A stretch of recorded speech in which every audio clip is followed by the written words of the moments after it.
చేతిలో సామాజిక అస్త్రం Number one.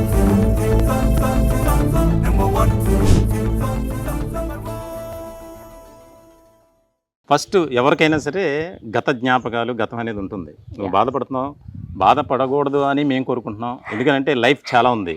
నీకు మా అయితే 26 అనుకుంటా ఏజ్, అంతేనా? 26 27 24.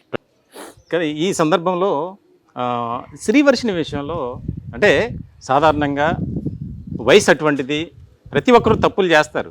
తప్పు చేయనటువంటి ఆ ఫ్యామిలీ కానీ పిల్లలు కానీ ఎవరు ఉండరు, ఏదో ఒక తప్పు చేస్తారు, అది ఏ రూపంలో అయినా సరే. అటువంటి తప్పు శ్రీవర్షిని కూడా చేసింది, రియలైజ్ అయ్యి నేను నా తల్లిదండ్రులను బాధ పెట్టాను, ఒక పదం వాడింది. నిజంగా మేము చాలా ఆమెను అప్రిషియేట్ చేయాలి. నేను దుర్మార్గంగా వ్యవహరించాను, ప్రవర్తించానని. ఎస్, నిజంగా రియలైజ్ అయ్యింది. తను రానున్నటువంటి రోజుల్లో కానీ బంగారు భవిష్యత్తుకు ఒక పునాది వేసుకోవాలి. ఇప్పుడు మళ్ళీ అది సమాధిగా మారకూడదు. కాబట్టి తన జీవితం సాఫీగా సాగాలని మేము కూడా కోరుకుంటున్నాం. ముఖ్యంగా నీ గోల్, ఒక మూవీస్లో అవకాశం వచ్చినా ఏదైనా చేస్తానన్నా, పెళ్ళి ఎప్పుడు ఉండబోతుంది? ప్రెసెంట్ అదైతే లేదు, చూద్దాం ఫ్యూచర్లో ఏమన్నా. ప్రెసెంట్ అయితే ఆ థాటే లేదు నాకు. తల్లిదండ్రులను హ్యాపీగా నేను ఉంచాలి, చూసుకోవాలన్నా అది మాత్రం పక్కా.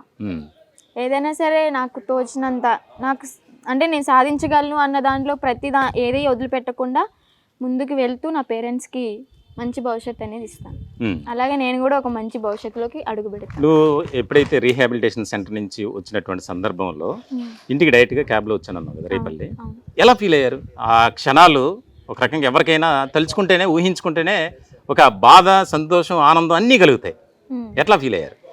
నేను అక్కడి నుంచి ఇక్కడికి జర్నీ చేసే ఎంతసేపు హ్యాపీగా అయితే లేను. ఎందుకంటే ఒక పక్క ఇంటికి వెళ్తాను హ్యాపీగా, కానీ ఆ హ్యాపీనెస్ నేను బయటకనే, అంటే ఆ థాట్ కూడా నాకు రాలేదు.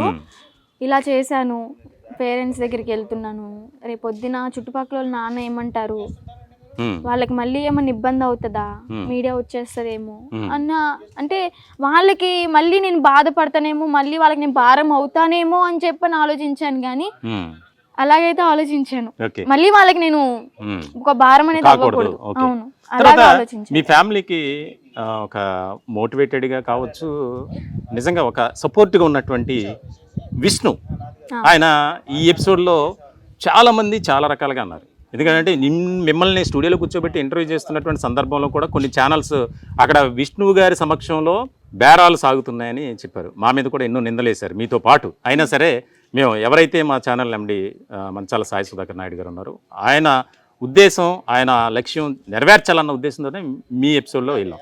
ఇటువంటి సందర్భంలో విష్ణు మీద, ఆయన మీద ఎన్నో మాటలు, అలాగే బాలకృష్ణ గురువు గారి మీద కూడా రకరకాలుగా ఈ ఫ్యామిలీకి ఏదో సపోర్ట్ చేస్తున్నాడు, ఇతనికి ఏదో ఉంది, ఆ ఫేక్ ఎవరైతే అల్లూరి శ్రీనివాస్ ఉన్నాడో అతను ఇతనికి ఫైనాన్షియల్గా సపోర్ట్ ఉన్నాడని చెప్పి రకరకాలుగా.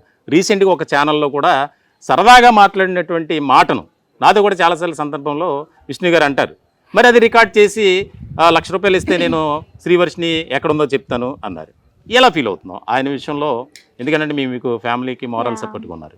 నేను అన్నని కొంచెం మీడియాలో ఇదిగానే బ్యాడ్గానే మాట్లాడాను. అది కూడా ఎందుకు జరిగింది అంటే, ఎవరైతే ఈ శ్రీనివాస్ ఉన్నాడో కొన్ని రికార్డ్స్ అన్నీ అటాచ్ చేసి లేనిపోని మాటలన్నీ తన మీద చెప్పి, నీ ఫ్యామిలీని ఇలా గుప్పెట్లో పెట్టుకున్నాడు, కంట్రోల్ చేస్తున్నాడు, ఇలా చేస్తున్నాడు, అలా చేస్తున్నాడు అని చెప్పని చాలా అంటే చాలా మాటలు చెప్పాడు. ఆ మాటల వల్ల, ఆ రికార్డ్స్ వినడం వల్ల నేను కొంచెం నమ్మేశాను అనమాట. ఎందుకంటే ఓకే, చూసి నమ్మపోయినా కానీ వాయిస్ ఉంది కదా, ఆ వాయిస్ విని నేను నమ్మేశాను. తర్వాత మా హర్షనే నాకు వినిపించాడు అవన్నీ పూర్తిగా. ఓకే, అటాచ్ చేసి యాడ్ చేసి నాకు వినిపించాడు అని చెప్పని తర్వాత రియలైజ్ అయ్యాను. ఫస్ట్ ఆఫ్ ఆల్ నేను అన్నకైతే చాలా థ్యాంక్స్ చెప్పుకోవాలి అండ్ సారీ కూడా చెప్పుకోవాలి.